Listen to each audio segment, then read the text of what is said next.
Listen, alcohol is just out in 2024. There is a rising trend of going alcohol-free or being sober curious, and alcohol, the truth is, it's just bad for you and can famously impair your sex life. So if you're looking for another way to unwind, relax, or just have fun, I cannot recommend Via's THC gummies enough. Via has gummies for every occasion. Whether it's to improve your sleep, I love their sleep gummies. I take them everywhere. Your mood or your focus. They even have an aphrodisiac gummy called High Love to boost my arousal levels. High Love has a unique blend of cannabinoids and aphrodisiac exotic herbs that are known for their libido enhancing effects. So I've been using Via for a while now, and I absolutely love them. They're a super trusted company. They use premium hemp, natural ingredients, and they're known for their premium indoor THCA flower. All their products are made here in the US. They got quick and discreet shipping to all 50 states, so you can all enjoy them, not to worry. And also super affordable. So head over to viahemp.com and use code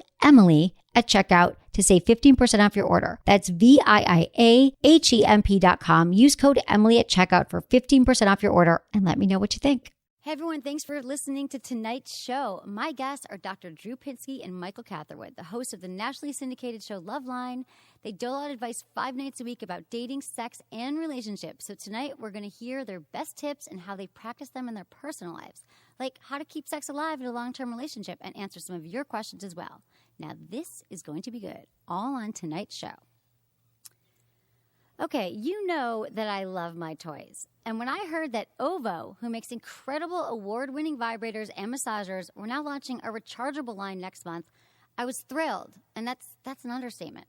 To top it off, we came back from our Sex with Emily holiday party the other night, and we had the first shipment of all the new vibes sent to us. We ripped open the box, and were blown away by the range of unique and, dare I say, beautiful and powerful vibes.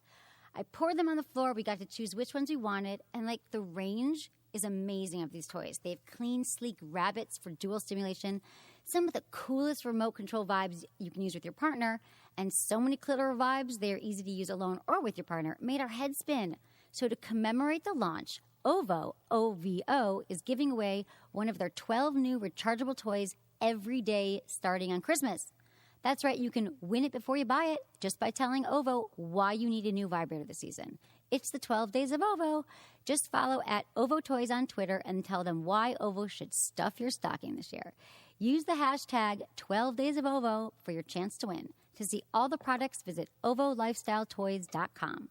Winners must prove 18 years of age or older.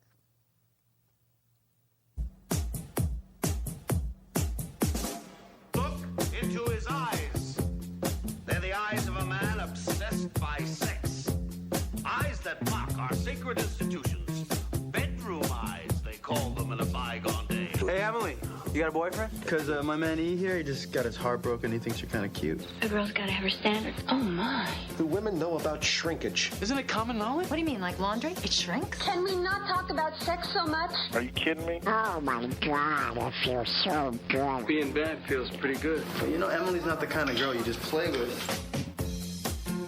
You're listening to Sex with Emily. We're talking about sex, relationships, and everything in between. For more information, go to sexwithemily.com, where you can check out all of our blogs, all of our podcasts. You know, the easy thing to do is just to subscribe on iTunes. We do 2 shows a week. You will never miss a Sex with Emily show again, because why would you want to do that? And sign up for my mailing list, because I give really good emails. I have to say, I'm not making it up. People tell me, so it must be true, right? And that's what you should do. And I'm here with Anderson. I'm very excited for the show. Hi, Anderson. I missed you the other night. K-Rock Christmas. I know. Where were you? Were you backstage blowing every single musician? Why does everyone think I'm always giving out blowjobs in my spare time? It's an easy, low-hanging fruit joke. I apologize. Really? I got Mike Catherwood here. He's one of our guests tonight. Would you like to comment on that? Did you see me giving blowjobs at K-Rock? I did not. I saw you looking beautiful and having a great time. Oh, thank you. I was having a great time. I did, actually. Emily looked great. Thank you. It was a really good time. Yeah. That was fun. You got to meet my wife, which was... I know. I love it, because I only met your wife when she was 9 months pregnant for 2 seconds in the Loveline studio. That's right. And she's awesome. She's funny. Yeah, she's pretty solid. She puts up with you, and you guys are good. We're going to talk about that tonight. Okay. A little bit about your relationship and all that. Okay, so this has been a crazy week. Had so many holiday parties and work. My head's spinning. Seriously? What? Anderson, you look shocked. I'm never shocked with you partying and going out. What are you talking? No, everyone thinks I do, but I don't all the time. Well, no, you actually. I tell people that you don't have much of a social life and you need more because actually people are always asking. Very often, people are asking me if you're available. Oh, and yeah, they're I'm interested. Available. I'm ready. And I say I'm not her ready to pimp. mingle. I say go talk to her yourself, Dude, bitches. take some numbers if they're cute. For those of you who can't see the Ustream, Emily looks very cute right now. She's wearing a you know Santa why? hat. It's our Christmas show, and I'm Jewish, but I've never worn a Santa hat, and I'm so excited. It's Madison becoming. got it for me. You should move to a place where that's just like the style because Like it the looks North good Pole on you. or something? Is that where it's a style? Emily's wearing a Santa hat and eating pork so she could break away from her. Exactly. But I'm also her holding roots. sex toys, so I could be struck down. You know what I'm saying? Okay, this is Mike Catherwood. He's here. Mike is the co-host of Loveline. Uh-huh. And I talked about you a little earlier at the beginning. But Mike, I've been honored working with you on Loveline. It's Thank you. been on the air for 30 years? 34, I believe. 34? Mm-hmm. Really? Yeah. Okay, and you... Something like that, yeah. And Mike, I've got a little, bio here for you, which bios are so lame because you could say it so much better, but Sometimes you've done everything. Sometimes it's Just tell me what you crazy. do. Sometimes it's crazy and how indifferent people are to creating bios because they're just nonsense. And other times I'm like shocked. I'm like, wow, that's pretty accurate. I can't believe I don't. For instance, my Wikipedia, I had never seen it until I didn't know there was one until like about a year ago, and I read it and I was like, this is spot on. And Really? like stuff like my mom's background, my dad's background, like where they're from and how they like their parents and it was all true. Everything in there was like totally spot on. Oh, that's good. Yeah, Because some people go in and go crazy. They're like, that's not true. Yeah. It was a little bit nuts, but also at the same time, I started to think, well, who wrote that? Like, who in my life? You're crazy fans because you've been, But on there. my friends, like people who would know that, fans, I know, but my friends, like close friends to me that would know certain little details that are in there, would not write that. Because if they did, it would be all like Mike has a small dick and Mike is an Only orphan. you would write you a small dick. That's No. one of our topics tonight. I'm just saying, I Mike's know small my Right. friends that are close enough to me to know that kind of stuff. But they probably don't they know how to would do never But have they don't know how written- to use Wikipedia because Wikipedia, you have to be like Wikipedia certified, I think, to use Wikipedia. Not everyone go in and edit their stuff. But So I guess there must be some really passionate Mike Catherwood fan who knows a lot of stuff because, like I said, there's like family stuff in there that I was like, it was totally accurate. So you Google Totally it, they figure it out. But you've been on the air. What? Okay, so radio, television personality, well-known masturbation advocate. That's true. I added that part. I really am, though. I know you're really articulate about it, and you share when you masturbate. Well, I just think often. that a lot of times, even non-sexual stuff, young men especially they're so driven by their pent-up kind of sexual frustrations that I think that like masturbating frequently, not too frequently, Not too obviously, frequently. understanding moderation, but masturbating at least daily really kind of regulates some of those weird decisions that men make Right. for the sake of having It's sex calming, or getting sexual it's relaxing. gratification. I was like, it's kind of like how women are like go shopping on Zappos or something at night. Right, Men, no, like, but masturbate. And guys are just as guilty. I mean, if I say, look, shopping on Zappos. well, if you have $30,000 in the bank and you're like, I'm going to go buy a $60,000 car and figure out how to lease it and leverage myself to it, I go beat off first and like rethink that. Like think 'Cause it calms seriously, you, like, resets. yeah, like you may be fueled by the desire to get laid or the desire, and I'm like, just don't. If you're sexting with a girl and you have a girlfriend that's asleep in the other room, like go beat off and then think about sexting and like So you what it use means. it as like a decision-making tool. Well, yeah, Some I people think meditate. I think it kind of regulates a lot of your impulsive. No, I think it's true. I nature. think it's totally natural. We talk about this in the show a lot, that people just don't. A lot of women, and I was like that. I didn't understand why my boyfriend, when I was like 24, I'm like, we're having amazing. Then you think, it's the best sex of my life. Like, why is he always watching porn? Why is he, I thought that I wasn't fulfilling him, which is a lot of women believe that. But okay, there's a few things I have to say first before we chat. And Yes. the most important thing is that you have to follow me on Facebook, Twitter, and Instagram this coming week. Because starting today, December 18th, so it's all Sex with Emily across the board. And you should totally be following me because it's fun. My posts they're a good time. I get your newsletter. I follow you on Twitter and Right. Instagram. Thank you, Mike. I appreciate I'm that. pretty sure we're friends on Facebook. I'm pretty sure we are. I think I don't we know, recently 'cause I became don't friends. really I think it took us apply. a while. Like I know that you don't usually you probably not friends with everybody, but I was. I just don't know. I don't do put any effort into my Facebook. I have no idea who my friends are. I have no idea what's on there. I've got a page though. I've got like a Facebook page. That's sex friendly. Okay, so anyway, here's the thing. I'm bringing you 7 days of holiday pleasure, meaning 7 days to win some very sexy prizes all Sex with Emily. We're giving away all good stuff. So check my social media every day for the next 7 days, and it's hashtag 7 days of, what is it? 7 days of pleasure. Hashtag 7 days of pleasure. We are giving away some of the most killer toys, products, whatever. So check that out. And that's like the most important thing I have to say. And here's Dr. Drew. Dr. Drew's here.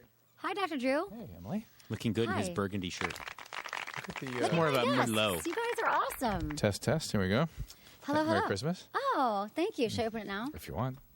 Susan Dr. Drew, engineered. I know you're part of the tribe, too. Yes, Like I don't I have a dress Hanukkah like Santa. story, too. Hanukkah story. This is my first time ever wearing a Sure it Santa is. hat. She looks natural in it. I was doesn't going to she? say I she- know. Well, Emily actually, like, when sometimes in certain outfits you're very Jewy, but then other times I look at you and you're very goy. This is very gory. Wait a minute. What?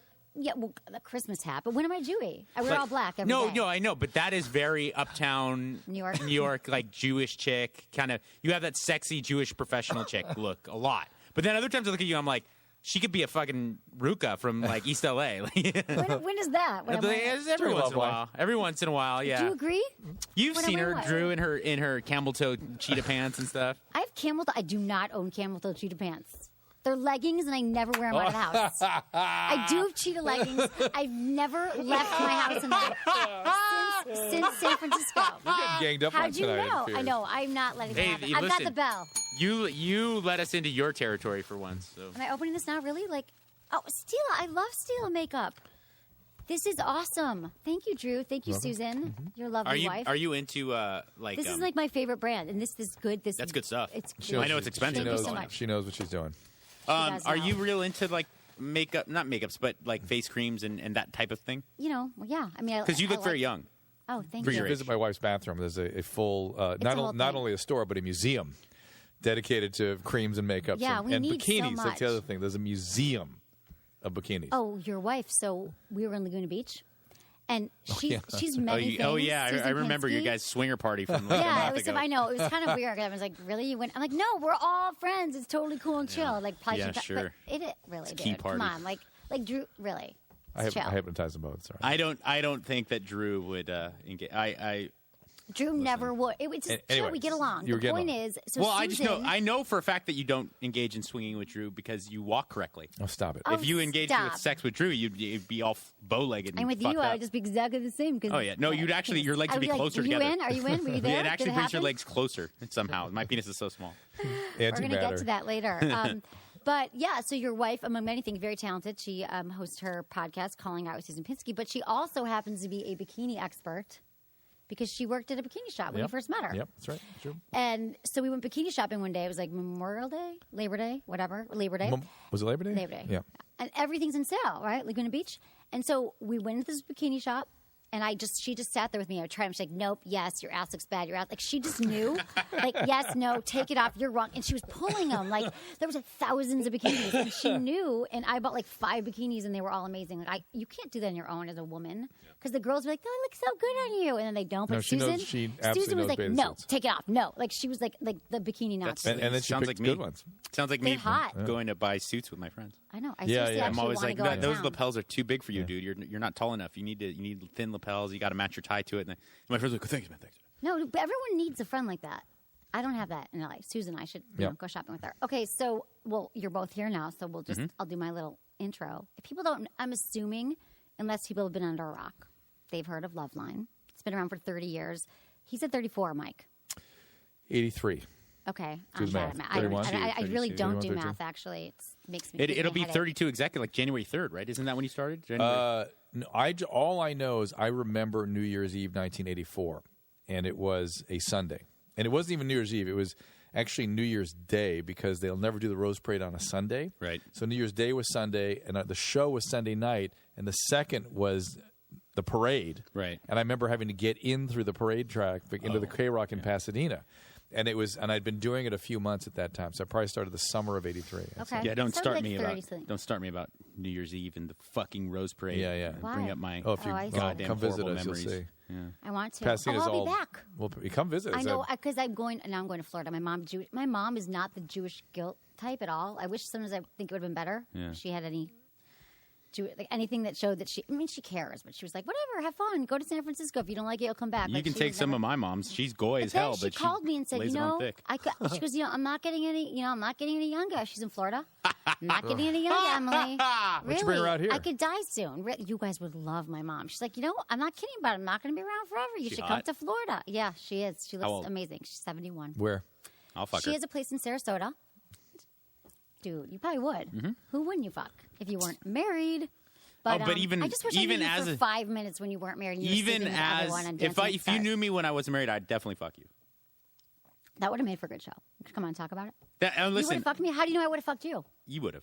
Really? All that Yeah. small penis talk? Yeah. Okay. Drew.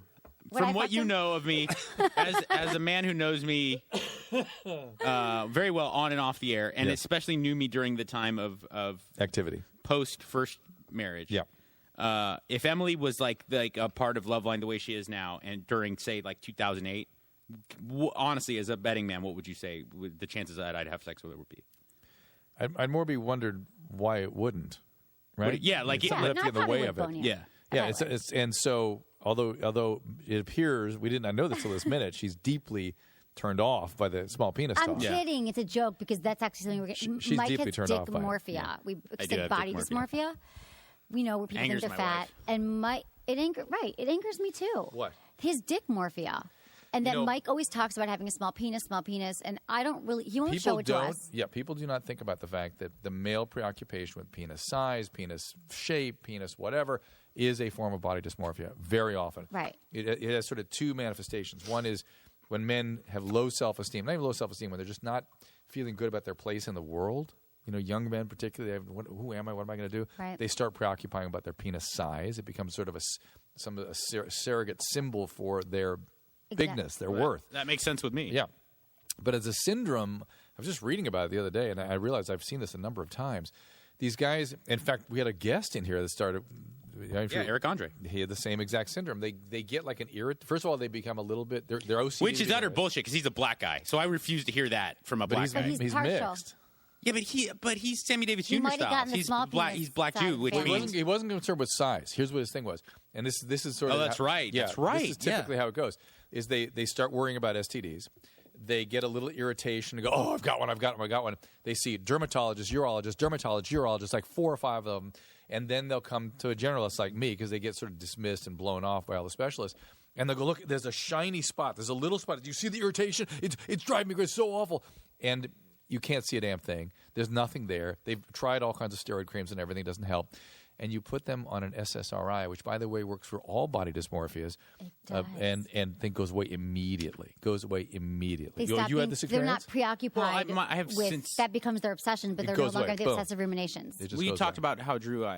Speaking of SSRIs, I'm going to go ahead and need you to make that call tonight. No. Well, What? listen to this. The fuck Let's is talk going about it. on Wait, with this? I ordered. See, you can wait, see. wait, I my made your extra- last one refillable. you see, I What made is it. that? Just call. Okay, I made it. Did you want him to call now? I made my prescription from. from Express Scripts, which I Yeah. haven't. They sent me 7 fucking pills. Oh, What is it? that means they're not going to cover it. Oh, and fine, then I'll pay. But either way, just send me my goddamn What is- medication. yeah, you need it. What is it? The SSRIs, both of them. Can we get him some? Do you Well, say- no, Yeah, I can get 'em. back I've to the- been back to getting the- him across Well, the- Drew's a real doctor. He just calls in I a know he's a real prescription doctor. for me, and I He go and doesn't I'll just pay. play one on TV. Right, but here's the thing. With my body dysmorphia, which all kidding aside, goes much larger than like the way I look at my penis. It was, I really was. It was so crippling that in my first marriage in the early 2000s, I would shower with a shirt on. I'd take my shirt off when I got in the shower because I would possibly walk by a mirror. So I had a really bad body dysmorphia. When did it start? What age? Junior high school, I would say. Okay. Probably. That sounds about right. Yeah. Wow. And you never got naked in front of anyone? Oh no, not unless it was What about for when you had sex? not unless for his comedy. Even when you were like jacked up on steroids and stuff.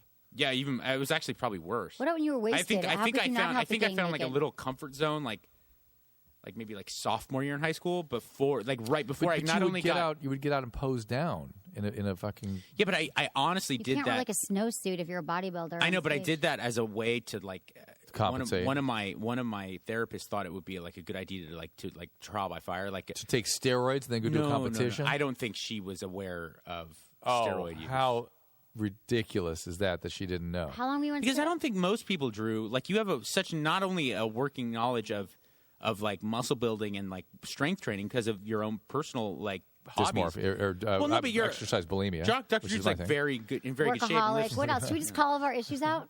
But not only that, fun. you're a doctor, so I think that you understand that human beings don't grow 30 pounds of muscle in a year. It just doesn't happen unless you. But she like that was a main issue for me when I was in my first marriage because a lot of other stuff got when my wife left me. My first wife left me. Then I started focusing on other things. Like the body dysmorphia almost got better by virtue of not paying attention to it. Okay. But during the time when we were married, that was my main focus when I was going to therapy. Was like trying to deal with. And you hadn't focused on it before in therapy? No. Okay, because it really, like, it was kind of something that you just were because I was, but you hadn't talked to anyone about it in therapy. I think it hit an apex during my first marriage because my body dysmorphia became so much more clear because I was also sober. Right. When I got married to my first wife, I was 3 or 4 years sober. Okay. So by that time, I started to a lot of things in my life became more clear. When I was 19 and had bad body dysmorphia, I just do coke. And everything went away. Right. All dysmorphia. Right, you just numbed everything. Yeah. So now you're dealing with that. But do you feel like it's getting better? Do you feel like you're making progress in it? I mean, I know you make the jokes about the small penis. But is it still crippling? It's still uncomfortable. Like I surf a lot, and when I take off my wetsuit, if it's hot enough where I'm not swimming, You could be like, I'm in the pool. Remember that Seinfeld episode? It shrinks anyway.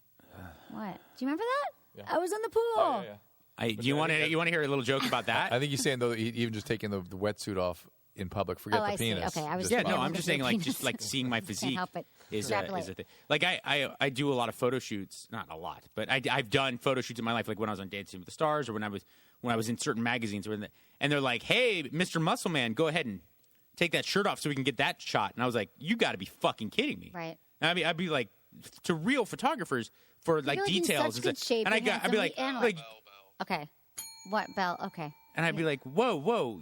You've got to be kidding me. And they would have this conversation with me like it was a real possibility that I would take my shirt off. Right. No, he didn't work. They got on meds, and the meds took care of it. So the meds, so that was just recently. He was leading to the SSRIs. Yeah. Right. Okay. So now you're on SSRIs for depression and the body dysmorphia. And a latent benefit. You better get him tonight for him. A latent benefit has been that I've really found my stride. At least I'm a lot better than I've ever been before with the body dysmorphia. Good. It really works very, very well. Remarkably well. Okay. So this is what I got to give my little I assume most people know who you guys are, but just in case. No, most people don't know who I am. Most people probably know who Drew is. Yeah, that's true. Yeah. Okay, but Dr. Drew. Okay, so Loveline's been on for 30 some odd years, and there's been a few other hosts like Adam Carolla, people might know of, and now it's Mike Catherwood, and you guys are awesome, and it's been an honor and kind of a dream to be on the show with you guys. Once a week, I guess, guest co-host on Thursday nights.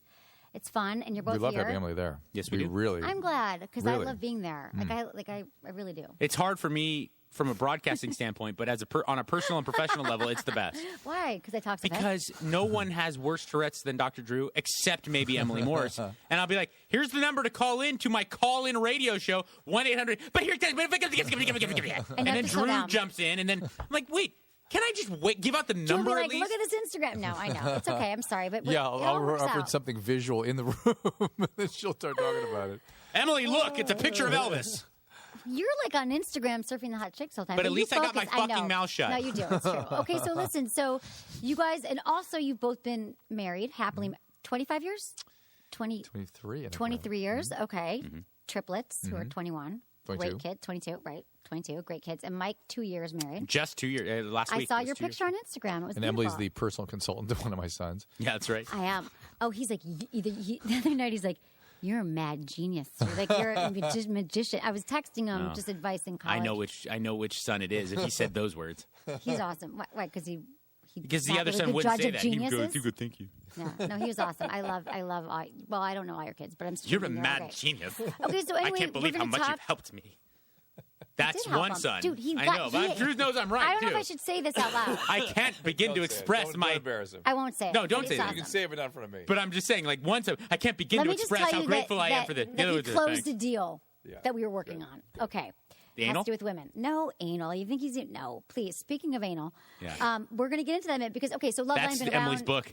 Speaking of anal. Speaking of anal. Is that a bad title? It's a good title. Okay, so Loveline's amazing. You could listen to it 5 nights a week. You could download podcast, all that stuff. Okay, so, and then Drew, HLN, you're all over the place. Teen Mom, Celebrity Rehab, they recognize you. Drew's really becoming one of the fixture, like like really one of the main faces of not only HLN but like the CNN company as a whole. Well, he should be. Someone needs to We're going to replace be. 2015 is going to be an important year for that show. Yeah. What's going to happen? We're getting an audience in there. It's going to be really cool. That is going to be very cool. So everyone should check that out. They're starting to hire Latinos. And Mike, if you don't know who Mike is, you're on there sometimes. He's going to be on live. Everyone freaks out, right? Because Mike is not Mike is a good counter to you. He's not HLN material. No, but he's not CNN material. He's HLN material in terms of where they want HLN to go. Right. So it's good. I'm not HLN material in that most of the people that get mad at me are fucking idiots. And it's a lot of times he'll bring panelists on that like to pander to fucking idiots. So everyone who doesn't agree with you is an idiot? No, not at all. But don't you do things that like freak people out, like in the middle of the show, like Sam, his co-host, or you'll show pictures like the big. Mike has an obsession with big penises, pic photos that he sends around. I've actually moved beyond that. It's more to gape, right, Drew? That's my. Where's my phone? And didn't you like do something, a video? Because Susan Pinsky comes up to me, she goes, Michael has a video that he's showing tonight of his daughter saying anal gaping. I'm really concerned. I'm like, she's only a few months old. She's probably not really saying it. Isn't that funny? Is that bad? Say it loud. Anyway, Susan told me it must be true. But Mike, okay, so 10 years you were on Kevin and Bean, very popular LA morning show. Yep. Psycho Mike. Yeah, that was AKA. me. And then Loveline 4 years ago, and you were also on Dancing with the Stars. It'll be my 5 favorite this part March. is that he's. Oh, really? Yeah, I can't believe it. It really has flown by. And then my favorite part of Dancing with the Stars is that you slept with everyone on the show. And I want to Google it on YouTube. In defense of the married women on the show, I didn't sleep with everyone. I slept with a considerable amount of girls. Okay, yeah. got it. So that was pretty awesome. Yeah. And also, if you want to find out Twitter and Instagram, you're what at is the Dr. number? Drew. I've never asked you that. Of dancers or of people total? Yeah, from the production. 6. Okay, that's what I And how long were you there? I was voted for off first. I know you were off first, but he was there about 3 weeks. He was too busy boning to get over the dancing. Do Yeah. you think that if you spent more time practicing the moves, you might have? We're on Ustream right now too. If you wanted to do anything, do you think that you would have maybe would have voted off second?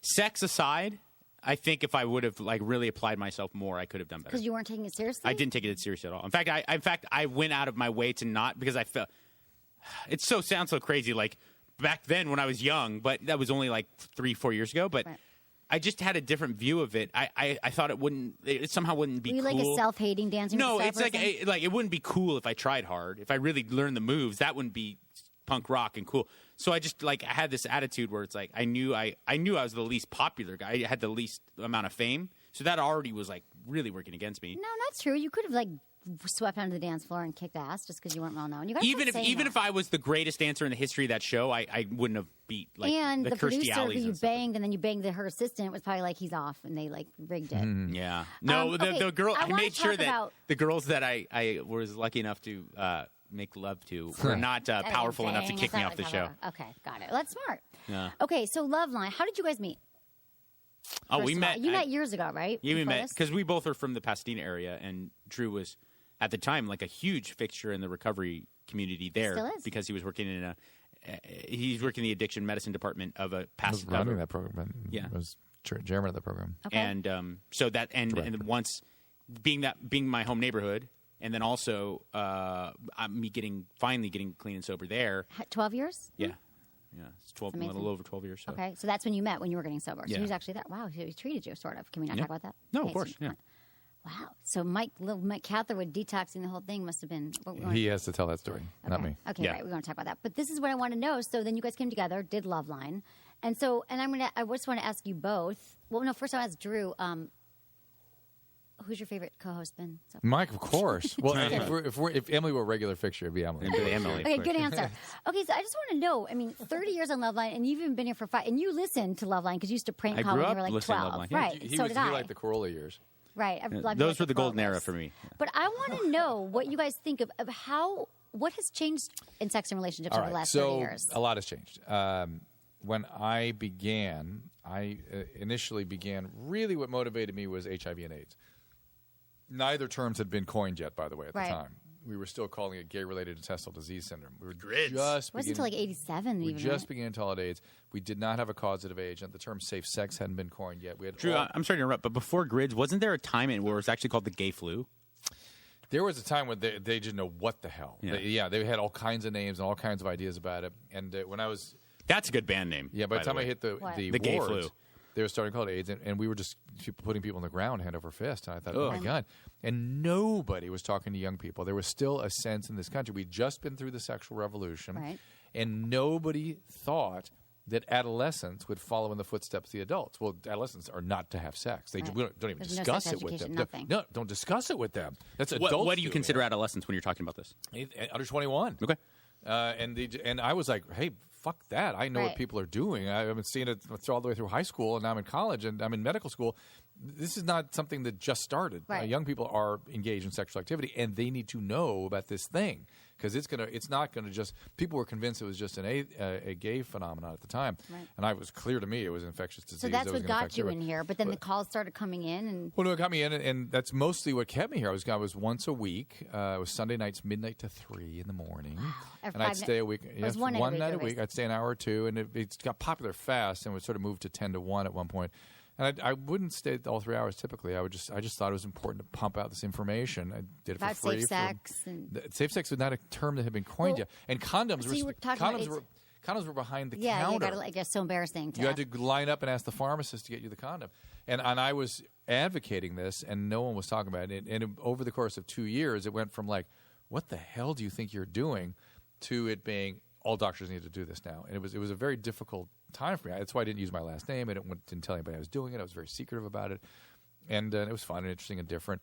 And I did it for 10 years for free. I thought I was doing community service. Wow. And the show got popular right away, pretty much. Pretty fast. Because there was nothing. I mean, serious people have tried. I tried. I got kicked off the radio. No, my show didn't. No, but I'm kidding. I didn't try to copy that. Mine's different. But Loveline, no one else has been able to come up against it. I mean, you really. Yeah, we don't. It's just the only place that everyone grew up on it. That's how that people learned about sex because there's nowhere else. To There's other places and other people. Hold on. There's other places and other people have tried. The truth is, and I hate to say it with him here, there's no one can do the clinical aspect of it the way Drew can. He's the best at it. It's absolutely no one's in that ballpark because I got it. There's plenty of people who can give you the clinical backing to all sorts of syndromes and diseases. There's plenty of people who are very entertaining on the radio and do it in a compelling and listenable way. There's nobody like Drew who can do both. He's both, exactly. That's why you've been here. So what else has changed? Like anal sex. So that was that. So that was that. And there was through that decade, it was sort of a naive notion that I remember back when Dr. Ruth was telling people how to have good sex, and I was like, no, people know how to have good sex. What they don't understand is how not to get pregnant, how not to get STDs. Right.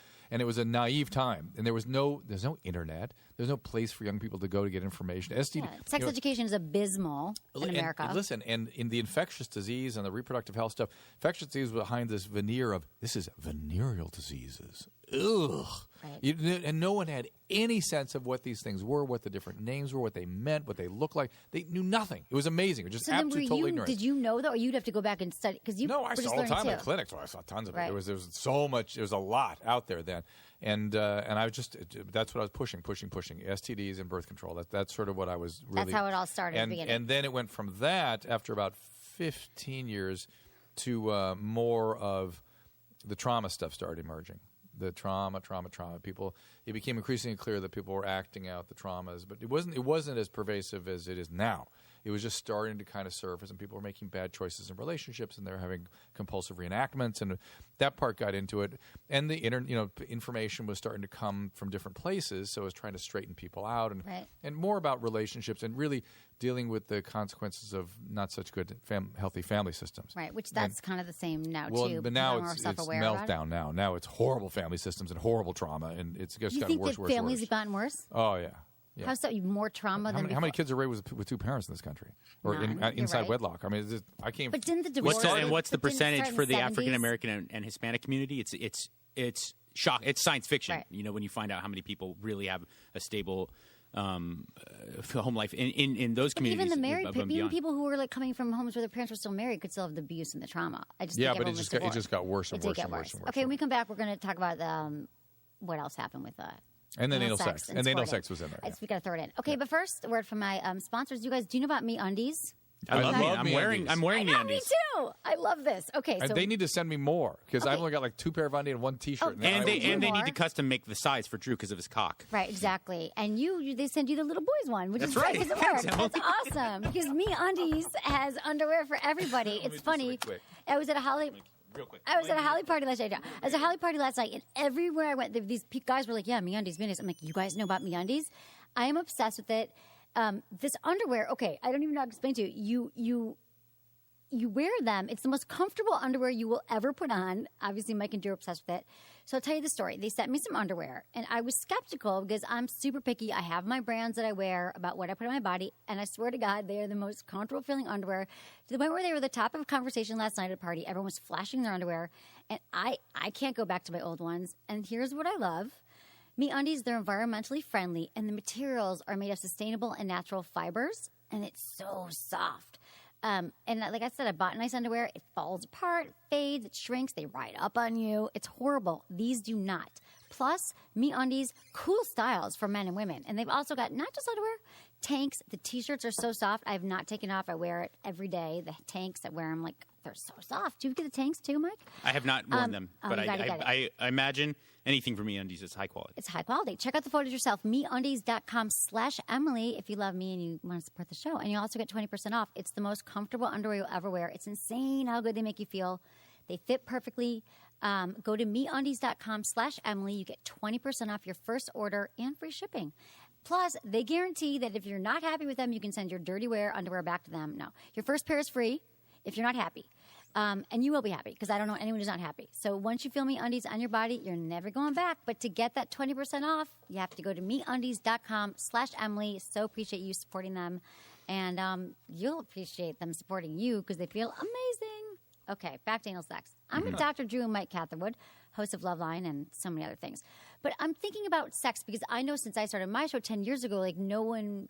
Maybe anal sex, people were just starting to talk about it. I feel like squirting's the new anal. That's kind of come out exactly more. Right. There was a lot of, like when Mike was first started joining the show, there was preoccupation with how do I get my girlfriend to have anal sex? Right. That's Comes from weird porn. preoccupation on the part of men. And then it became squirting. But that's in the last 7 years, those two preoccupations have hit. Exactly. So that's changed. And then people, you think are just more messed up childhoods and all that stuff you said. So... way more. And that, of course, gets acted out in their romantic lives. Always. It's the patterns. Yeah. We date our parents and all that stuff. Okay, so I want to talk about sex after marriage to both of you. After marriage? Yeah. To my wife? Relationships. Or to other? No, just in general, because you're both in relationships. Mike, you've been married for 2 years. You've been with your wife for 4 years, 3 years? 3.5, yeah. Okay, and Drew, 23? Yep. 23. Okay. So you both seem happy. I mean, you never really know what goes on behind closed doors. I am. I know, you guys both I hate to make seem happy. even like that hackney joke. I am so overwhelmingly happy in my marriage. Yeah. I know. It's kind of annoying. Emily? Sickening. She's like repelled by it. I'm like, you guys really are. But really, how do you make it work? How do you even want to have, I mean, you're still. I really think a big part, two big parts for me. Correct me if I'm Tell wrong. me. Best tips. One is where you are in your life. Yeah. So that you got to be ready. For a guy, that's very important. You have to be ready. It has to be where you are in your life when you're ready to really commit. Okay. And then who you choose is really important. I don't think enough goes into that choice. You've got to be. There has to be something renewing about that relationship every day for a long time. And if what you're do not you mean renewing about that relationship, you got to be into that person. Right. You got to be into it. You got to want to spend time with them. You got to want to listen. You got to be attracted in a way that you're going to be attracted long into the future. Because if you don't have that attraction at the beginning, it's not going to build. Well, it builds in a certain way. There's a certain element that, but not in a way that guys are thinking about. Your boner doesn't grow. Right. It doesn't. It doesn't. But your appreciation for that person grows tremendously. But so many people get married or commit because they're having amazing sex. And they're like, oh, but we have great sex, so we're going to get married. And that fades after time. That attraction. And you realize that I think everyone should get, you should fill out a form, talk about your sexual likes, dislikes. Sexual pleasure. There should be an inventory before you marry someone where you answer all these hard questions. Sexual pleasure and the quality of sex is an incredibly important factor into a great relationship, in my opinion. This is, you're asking what makes it work. This is incredibly subjective. I'm assuming, Dr. Drew and his wife, they have an excellent marriage, but so much that goes into it is so unique to each relationship. Yeah. It's like saying, what's the best diet? Well, it's so personal. Right. But that's a really important point. But you have to focus. I think it's sure. But I was going to say the big thing is that without question, sex is a very important factor. But for men, especially, if you want to be able to really successfully engage in monogamy, you have to analyze whether or not this woman makes your quality of life better outside of the bedroom. Because I've been in plenty of relationships where, to quote the Kings of Leon, the sex was on fire. But it was, I mean, I think we talked about it off the air last week, Emily, where I was saying, I remember moments where I was with this one girl where I actually was like searching for things to say to her, and like I'd be in the moment looking at her, I'd be like, fuck, we have nothing in common. I better fuck her. Because and we'd be away on weekends. We'd be like on vacations. Come up with a topic. No, we'd be on vacations on weekends, like weekends away, and I'd be like, well, and I'd honestly just look at her. We'd be like watching TV or something. And I'd be like, let's go have sex, because I would force myself to just have sex with her because that was the only time we ever got like really had a connection. That's really common that people are like, and then they realize, oh, I'm kind of bored. I think you have to be the global sort of phenomenon. I think is you have to be excited to be with that person. Has to be fun to be with them. Yeah, exactly. You all want the someone time. Who keeps, right, exactly. You all the time. You can't. You got to think. Yeah. Am I ever going to get tired of this? Is there something that's going to tire in some way, or it's going to change in such a way, and I'll tire of it? I think that a lot of it too, to achieve very romantic means, to achieve incredibly romantic ends, sometimes you got to really roll up your sleeves and engage in a lot of very unromantic means. And what by that I mean. To achieve this relationship, this marriage, where you love every moment of it, like I'm describing, where I just am so happy in my marriage. A lot of times, it's not just about roses and nights out and fucking. Of course, it's about like us having serious conversations about learning to respect each other as people.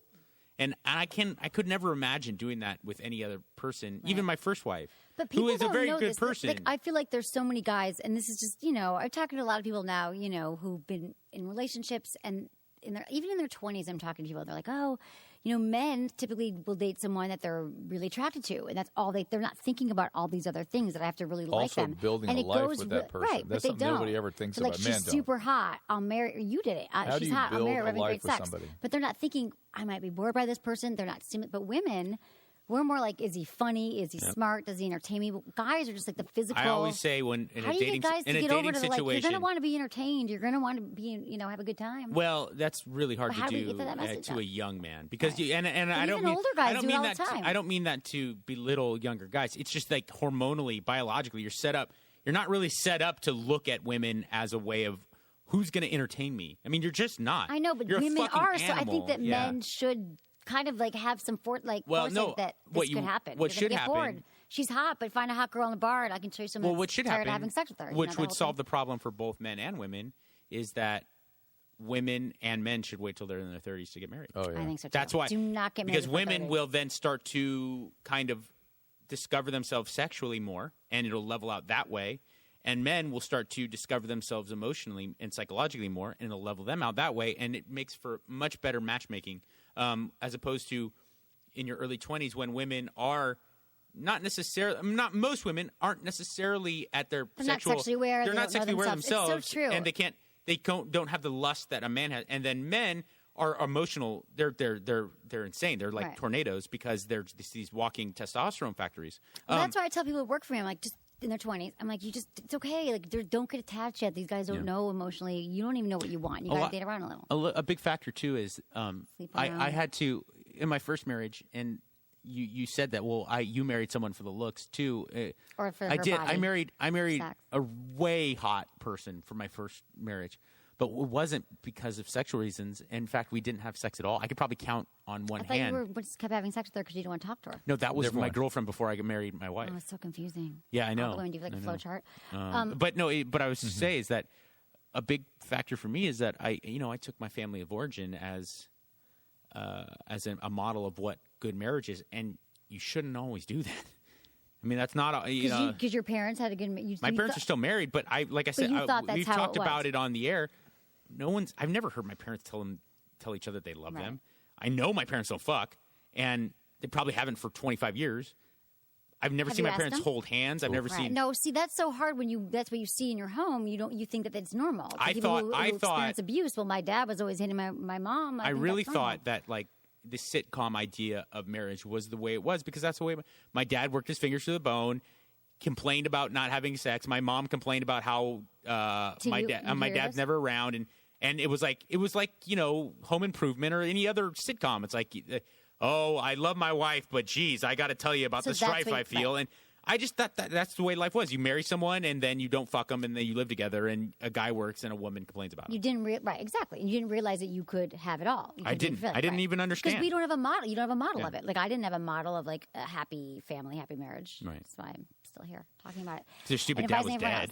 I know. But he was married 3 times before he died. So he went out, like, high. Like, it was a honeymoon. He died. Sort of. I mean, it was a month later, but yeah. Oh, my God. I know, in Mexico. He had a heart attack. He's 49. And I think if he was here, they would have been able to save him. He was, like, in Cancun, right? So, yeah, that was a bummer. I will be the first to say my people not at the top of the medical flow chart. Well, dude, really. Seriously. Like, why was he in Mexico?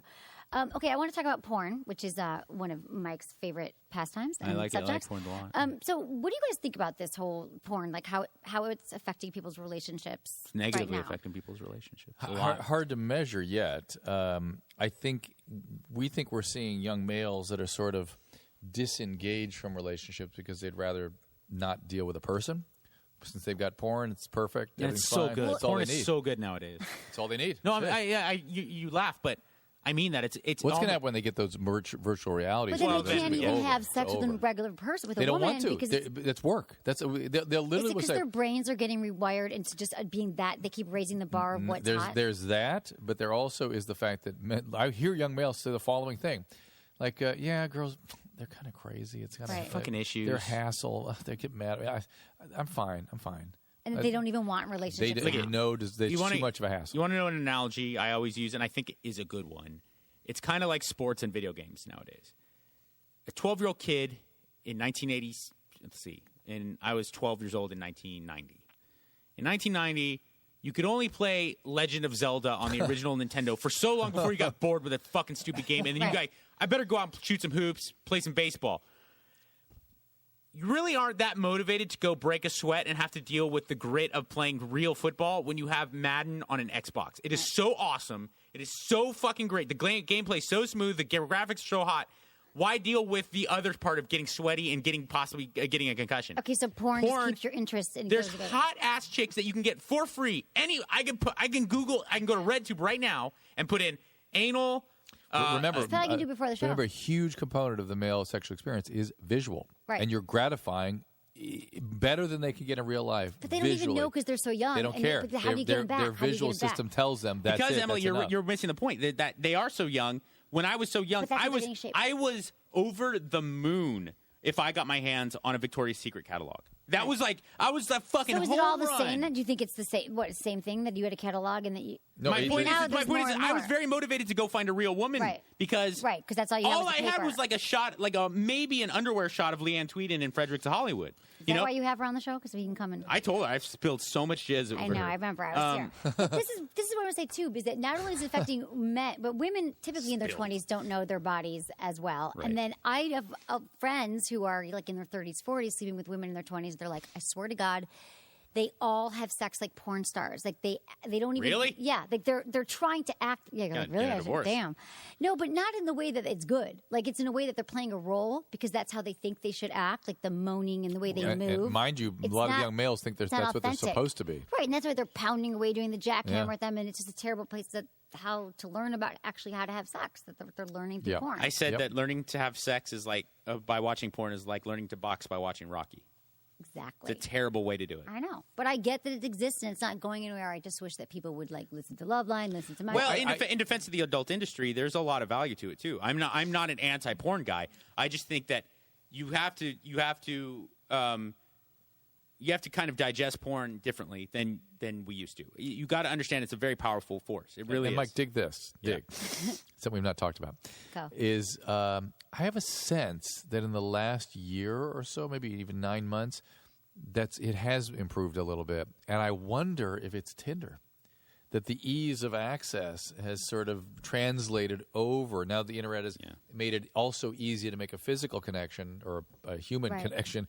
They're sort of the bar has come down a bit, and now they're more likely to go out into the world. Now, mind you, it's not exactly the healthiest thing, right? Because they're just hooking up and then going home. Am I right? Is that it? May be. Yeah. I feel like the porn stuff is just on a rise because I feel like at every party, or outing that I go to, there's always someone who pulls me aside, and usually I use it as like a litmus test of whatever questions they're asking. Like for a while, everyone's like asking about threesomes. How did I get my way to a threesome? And then it was anal, and now it's all about guys are like, I watch a lot of porn. I don't know what to do. I do it once a day. And this guy pulled me aside. He's like, twice a day. Is that bad? He's like, okay, actually, it's 7 times a day, and I can't they're have guilty sex. about it because they don't know. It's so intense. It's so gratifying. It's really, and I'm not kidding. A big problem is it's so good and so available. It's the women are so attractive. The camera angles and it's so good. The quality of porn is so high that it makes it a much more dangerous entity. And then do you think that men that are being more judgmental than they're with the woman, they're like, her makeup's not perfect, her boobs aren't perfect, like I'm just not I don't know. attracted to What her? I do think, getting back to Tinder is that, and I don't think this, I know this from my own, I don't know if the control size was big enough. What is it? Not the control size. Control group. The control group was big enough because I talked to 3 or 4 girls, my wife's friends, who were quite attractive in their mid-20s. Actually, like very successful, everything going. Any guy on earth would have been happy to be with these girls, and they're all using Tinder. And I'm like, "What's up with that?" And I read, why are they having to use it? Right, and I read what these guys are writing them. Okay, and every guy is a fucking idiot. Yeah. And then I start talking to them. And I say, "Well, what's with dating nowadays?" And she's like, "Well, I went out with this guy the other day. She's 28. This girl I'm talking about. She's awesome, so hot. She's successful in her own right." She's like, I went out with this guy who's 45, and we sit down to dinner, and he's like, look, I'm not going to play games with you unless we're in, like, some serious sex stuff, like multiple partners. I don't even want to, I'll drive you home right now. And I go, what a dickbag. And the other 2 girls were like, oh, yeah, that sounds like that's pretty much par for the course. So I go, wait, explain to me dating in 2014, because I'm out of the loop.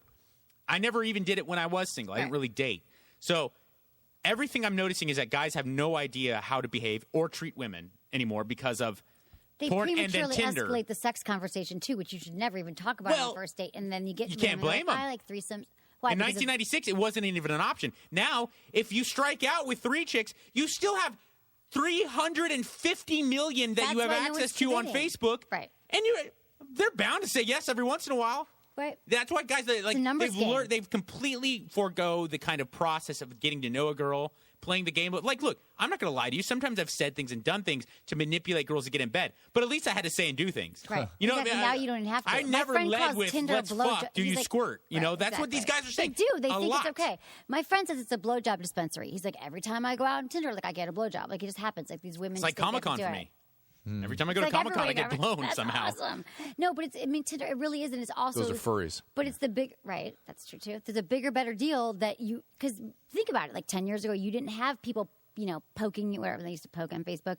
They're not liking your photo on Instagram. People are meeting from so many different other areas that there's always someone new popping up on your social media chain.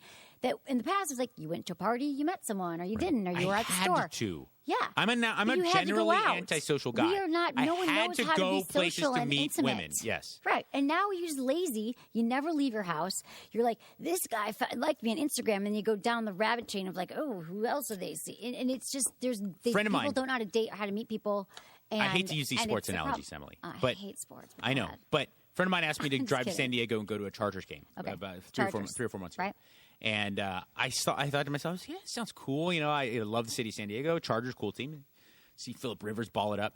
And I thought to myself, they may be coming up here to join you. Yeah, no kidding. That'd be awesome.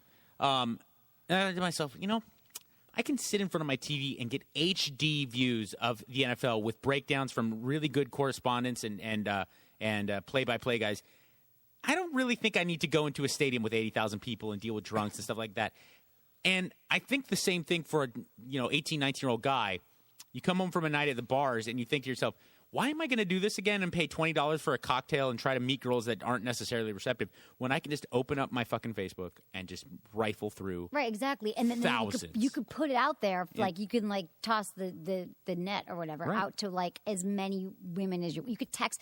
That's why texting I think was invented too for guys. Like at night, like the booty calls, they could text 10 different whoever answers first. Yep. When it first started, I was like, that's what everyone's doing. And it used to be like you called them, they answered, they didn't. So, and I think that there's this whole like almost boyfriend syndrome, which we talked about on the show last week, that people, it's not even like friends with benefits. It's that someone that feels like they're your partner, but really no one's committing to anybody. Yeah, I've never navigated those roads, but I can see how a grown adult, it's very difficult to have the are we a couple conversation. I mean, how do you do that?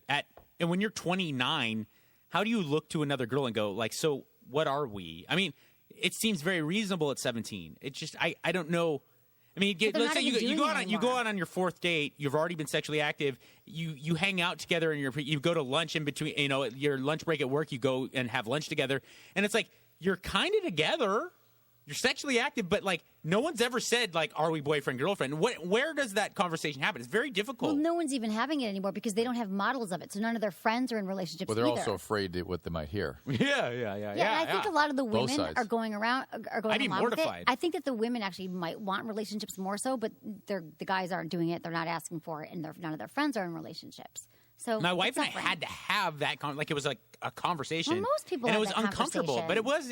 You know, I'm 35. My wife's 37, and it's like we were grown-ass adults who had already both been married and owned homes and stuff. And it's like to sit down and be like, so are you my boyfriend? It was very weird, you know. How long had you been together? When we had that conversation? Yeah, the conversation. Like 5 months. Did you bring it up or she brought it up? She did. Always, right, 'cause you don't statistically always brought up by women. But I just assumed. That's what I hear. I've never brought it up ever. Talk. I hate It's the called talk. the I just talk. assumed. I'm like, wait, what'd you say? I never want it. Well, yeah, I'm but like you have commitment issues. Thus, you never have your boyfriend. Yeah, exactly. I hate. I'm like, do we have to talk about? They I'm all- like, but- I don't like labels. Part of the problem is they all want to be your boyfriend. I've I seen you with know. 3 different guys that look like they want to be your boyfriend. I know they do. Yeah, and but 2 of them were fucking dicks. Who? I'm not going I to liked say it all on of the them. air. You like all of them? How many have you met? I met 3. I've only met. You met 3? No, 1. 3. 3. Who 3? You did not. I met one, The one at whose the- name rhymed with Schmavid. You didn't meet him. Yes, I did. When? Okay, we'll talk about that. I don't And then remember I met the one with your 2 friends that once wanted to be your boyfriend. that. Okay. And then I saw one last weekend. Right. But that Okay. guy doesn't want to be your boy. We already had that conversation with that dude. He's You had handsome and No, nice. now he does. Now he does again. Really? Wait, who had the conversation? The guy you with at Acoustic Christmas? Yeah. We talk. You said to him, do you Girls wanna talk. No, fucking, he was here. You brought him to Loveline. But we weren't- And I go, Emily, what's with this guy's good looking. He's nice. He's charming. And you're like, oh, yeah, he's just my friend. I mean, okay. We were friends. We've been friends for a year and a half, and then hooked up. But we're not like Now dating. he's in. Oh, now he's in. But in, but out. Whatever. We're Got friends. What's up 3 with that guys dude? want to be boyfriends. I'm just saying. They do. What's They up with always that do dude? because I think I don't want to. That's Well, what what's it up with is. that dude? That dude's really cool. He's super nice. I love him. He's great. Awesome. Very good So friend. what's the hang up? There is no hang up. We're You're just just playing it happy cool. It's where Emily. it is, It's all Emily. No, I'm not the hang up. I swear. In fact, I think We'll have to talk with him then. I've never had the talk in my life, but Well, I'm that's working time. on. You better expand your I've never horizons. approached a man like you have never approached a woman, Mike, which I find interesting for all the sex you've had. And I've never made the first move. I've never had the talk. And I have But been in listen, relationships for 2.5 years. I've Several. gotten those in guys trouble. too. I've gotten in I trouble met one of talking those guys about too, that. didn't I? I don't know who you met. We got to talk about that. I don't I've gotten in remember who trouble you with met. that, talking about how I've never like asked a girl out and got her number and stuff, and I've fucked like too many women to count. Right. And it's because, and I don't say that because I've gotten in trouble you're not on, bragging, especially it's no, just your well, thing. especially on like love They just throw advice type themselves out. podcasts. I've gotten in trouble because guys are like, "Hey, dude, that's not very helpful to me." And I go, "Well, I say that only because for the first half of my dating life, I was high and doing blow, and if you do blow with girls alone, you're gonna fuck them." Yeah. And so it That's why wasn't you do it, right? You Right? get Yeah, drugs yeah. to Like get it's them. very easy. It's not when you're drug addict. You drug addict. You do it because you want to enjoy the coke Right. together. Yeah, but a it's lot like of times not- it starts and so- too because so I people just- have social anxiety about women. They use a blow. If I get the blow, this woman's going to sleep with me. So I was in a very Everything. unique world prior to that. Then as soon as I get clean, then I was on TV. So then I was in another very unique situation where girls would just be like, "Hey, how's sex with me sound?" You know, Right. and I know that sounds like but even afterwards, those women at the hotel, the MILFs who you that were was like, insane. he's just sitting there like waiting to go into Loveline. Like I don't know. No, it's worse. It's way worse.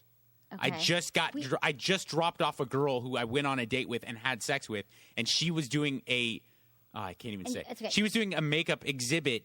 She was a hair and makeup for like TV shows, and she was working on a client at that hotel. She's So like, I "I'll be dropped her back off. in an I hour." dropped her off in her hotel to do her client, and I was waiting at the bar there because I lived in Pasadena at the time and Right. didn't want to drive all the way back to Pasadena before Understandable. Loveline. So I was like, I have 45 minutes to kill. While I'm in the bar, just dropping off a girl, I'm in the bar waiting, and these girls from these MILFs from Texas are like, "Hey, how about you come up to MILFs this from room Texas. and have You can't sex get with any us?" better And I was than like, "What?" Was their hair like all crazy? And No, they were in their 40s, but they were very attractive. And I'm sure. And they just gave you blowjobs, right? Well, no, one of them, like they were preparing to have sex I with me. love that I know all your And they were sexual making out with me, and then they both got topless, and then one got full naked and started blowing me. And I remember it was the funniest thing because she was blowing me, and I looked over, and the other one was topless on her BlackBerry, like sending a text to someone. And And I'm like, She just what's couldn't be going on? Right, that's kind of weird. It's kind of It's just a weird That's not situation. very good sexual. That's rude, Etiquette? actually. I didn't care. Thank you very much. Okay, you guys. Well, let's answer an email from one of my listeners. Let's do Because it. I think they would love to have your sure. advice because you guys are like professionals. Yeah. It's about low sexual confidence. Dear Emily, the last few days, Don't my ask me. ex, who I ended on okay terms with, How old started person? texting me.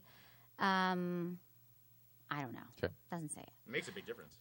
Okay, guys, we'll probably figure it out. But Listen, sorry. Can we just talk? Okay, the last few Now you days, know my how I feel. ex, who I ended on okay terms with getting back, started texting me. We were goofing around over text when she said that I was the first guy she'd had a hard time getting hard, and that I wasn't that big, and that I was too hesitant and didn't just take her like she thought I would. Wait, He need was a with lot more this- information. Okay. So Go just ahead. listen. So she made him feel bad sexually. Yep, This got it. killed my ego, and now I'm Yep. pretty afraid to have sex with women. I've never been really good talking to girls anyway, and so I'm not the most confident guy ever. So it's not like I'm getting a ton of sex to begin with. I work out 6 days a week. I'm studying to become a personal trainer. All of my friends tell me just to focus on that and wait for women to come by. But my thought is, why wait? I haven't had sex in 6 months and haven't had a relationship for a year and a half. Isn't it normal for me to be seeking out a mate? Don't guys usually court girls anyway? I thought maybe you'd have some thoughts on this, Mike. I'm guessing that he's in his 20s Yeah. and that one woman can do this. Like, I was with a guy yeah. who his ex-wife said to him, like, your penis is small. And I'm just telling you, it is not a small penis. It's a lovely penis. It worked fine. I was very happy. I was I was It's a lovely shocked. penis. It was a lovely really penis. lovely penis. I enjoyed it. It was actually, I would have to say, larger than normal. But she said this one thing to get him at the end of their marriage, and he never got over it. Yeah. And so I think this guy, he gets insulted. He's not that big. And how do you recover from that? How do you restore a castrated male? Is really what that's exactly. about. And I think more than anything, as I think about it, it's how vulnerable you were to this in the first place. It's like, why did somebody suddenly get depressed when they had a sudden stressor? Like, they just puts them over the edge. So there already was trouble with Right, guys like exactly. this. He was already worried about his. He's just not whole. And if you're not whole, if you hear his email, hey, dude, why don't you just go hang out with people? You're doing personal training. You know how to talk to people, relate to people. You must be able to. You're doing your training work. Start just taking people out for coffee and hanging out. Exactly. Probably the same stuff you're telling my son. just hang Just out. don't think about Yeah, just men, hang women. out. Just enjoy the time with people, and stuff will naturally happen. And if you're really into them, be open and honest. But just, don't. If you're whole, it's hard for somebody to take you apart. If you're already fragmented and fearful and unable to hold it together, somebody can just pull it down and the house of cards falls. You got to build yourself back up, takes in all, time, right. which some of the women are telling him already, which it takes time. That's right. Some women are already telling him that, which is right, which is just focus on your work and focus on feeling good about yourself in the world, and then start dating people. But don't jump into sex necessarily right away. But really don't fall in love with anybody either. Just Exactly. start hanging out. And if sex happens, great. If it doesn't, also great. And see if you can get some experiences where you get literally back up on the horse. Right, and he probably feels confident, Mike, when he's at work. So start channeling some of those skills of when you're confident. These He are new might. vibrators. Yeah, right. Because these are things he's good at. I'm sure he's being trained. You never know. I mean, I think that you'd be shocked. I think that young guys, very young guys, 20s, Well. teens, they have a hard time even admitting to themselves how much their status in the world, socially, professionally, how much it affects their ego. Profound. I think that. Well, especially young guys in their 20s when they didn't make enough money. They Right. feel But invested my already. point is that if you don't go to Ivy League school when you're in college, if you don't make a lot of money when you get out of college, if you don't have a job, if you look at yourself in a way that isn't necessarily boosting to your own ego, that plays a huge role in how you look at yourself in the bedroom. I don't think you get. It's a shame that you have to be really old and over the hill to a point to ever realize that. I just think that everyone needs to go to therapy in their 20s. Well, I was going to say, I mean, I this, don't think that- I don't- caller, I would think therapy would be an important thing for him Yeah. because Yeah. he does kind of have his life together, and yet he still feels empty. I mean, Yeah, I but- honestly think But- that everybody. I think couples need it. I think that individuals, and I know on Therapy's Loveline, great. I'm like, you want to say it again? Like, go to therapy, and everyone thinks that they can't afford it. There's always ways to get it. There's sliding scales. But real quick, What? it's very important, and I don't think women understand this by and large. Yes. Drew, don't you agree that from an outsider's point of view, ostensibly this young man does have his life together, But that doesn't matter because it doesn't matter until he feels like he has his That's life right. together. He has to feel like, and also I was a part of a 'Cause you think worldwide. other things will fill you up. I was part of a legacy radio show, sitting next to Dr. Drew every single night. I was on Dancing with the Stars. I was flying back and forth from New York doing Regis and Kelly, and you would have Did thought you sleep you with would have Kelly? thought no. Just kidding. You would have thought that I was cleaning up the jizz at a late night porn theater. I mean, because that's how I felt about myself. Exactly. It doesn't matter how many times people tell you you're beautiful, you're amazing, you're smart, you're sexy, until you believe that yourself. Right. It's not going to fill you up. Yeah, But we But need that particularly for affirmation. men in their career, for like men, you got to it's understand. also what I call it is sort of your position in the world. You have to know who you are as a man in the world, what your contribution is, what your worth is, how you're going to make a difference in the world. And the other that's one take-home message from that story you just read us. And the other is women do not appreciate the impact they have on men. I mean, didn't even know a lot of men are still 40-year-old men walking around still in pain over something somebody said to them when they were 11. Exactly. Or Like 17. this guy with the peanut. Right, Like this exactly. guy. So you've got to realize what's holding you back, and if you need to go to therapy. I don't know what other way to say therapy. Sometimes it feels like a broken record, but that's how we've all been in therapy, and that's how you work it out. So we got to go because we got to do another show. But I know. I have 100 other things I want to talk to you about. Well, it was very nice to join you on Sex with Emily. I love this. This has been meant to be. And you guys, okay, so your Twitter, Instagram, Dr. Drew, at Dr. Drew, and then at Dr. Drew HLN on Instagram. Mike. Yeah. Twitter and Instagram at Mike Catherwood.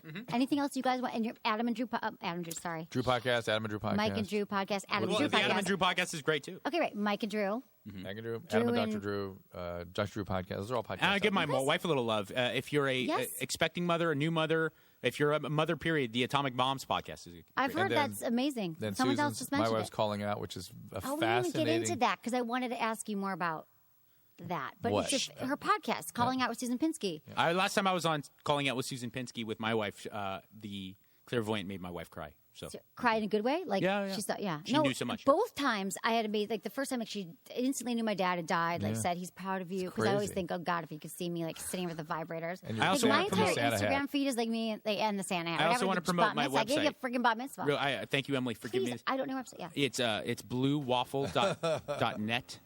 You're funny. Wait, I got to, Bluewaffle.net. Anderson, wait, because I got to say one more thing. Blue waffles, whatever. And you're drdrew.com. Yep. Okay, so thank you both. Lemonparty.com. I got to say one thing. She is a sexual health expo. It's not just for women because the acronym is she. It is January 17th and 18th in Los Angeles. Go to sexualhealthexpo.com. It's amazing. It's 2 days. It's in Los Angeles, West Hollywood. You're going to learn from the top sex and relationship experts. I'm giving the keynote about God knows what. Drew knows I'll be up the night before writing it. But it's going to be awesome. The latest and greatest toys, all that stuff. Check it out. And, oh, yeah, don't forget, also giving away toys this week on Twitter, Instagram, Facebook, Sex with Emily, 7 Days of Pleasure. Thanks, Drew, Mike, and thanks, everyone. Oh, Anderson, thank you. And your podcast. Thank you, Em. After There's been Disaster enough Film Vault. podcast talk. Jesus Christ. Okay, everyone. Thanks, Madison and Kimber. I love you. I love my whole team. And thanks for listening. Was it good for you? Email me, feedback@sexwithemily.com. Hey, everyone. Let me ask you a question. Are you getting enough? I bet you'd love a little more, right? Well, AdamandEve.com wants to give you more with 10 free gifts. First, you'll get a sexy surprise for her. Second, a specially selected toy for him. And third, a little something we know you'll both enjoy. Plus, you'll get 6 full-length adult movies on DVD. And number 10, free shipping on your entire order. So what do you have to do to get your 10 free gifts? Not hard at all. Go to adamandeve.com and select any one item. It could be an adventurous new toy, sexy piece of lingerie, anything you desire. Just enter offer code Emily at checkout and you'll get all 10 free gifts. I got this for everyone on my list because I'm telling you, all my friends, birthdays, whatever, get them something sexy, get them something that they want. Go to adamandeve.com today, select one item, get 10 free gifts, including free shipping. I love free shipping. I love 10 free gifts. Enter offer code Emily, that's EMILY, at adamandeve.com. Okay, everyone, thank you so much for listening to the show. Love being able to help you have the sex life and relationships you deserve. And I got to tell you about Promescent. 1 in 3 men suffers from premature ejaculation, or they just don't last as long as they want to in bed. Promescent is a quickly absorbing delay spray that allows you to have the sex you want. You don't even have to think about baseball or your great Aunt Margaret with the frame. Whatever you do to not ejaculate, you don't have to worry about that anymore because you're not enjoying sex. You're thinking about other things. And if you just want to last twice as long, try Promescent. It's the only FDA-approved treatment for lasting longer in bed for premature ejaculation. Go to promescent.com. That's PROMESCENT. Or check it out on my website. Click on the banner, sexonme.com. And thanks, everyone, for listening.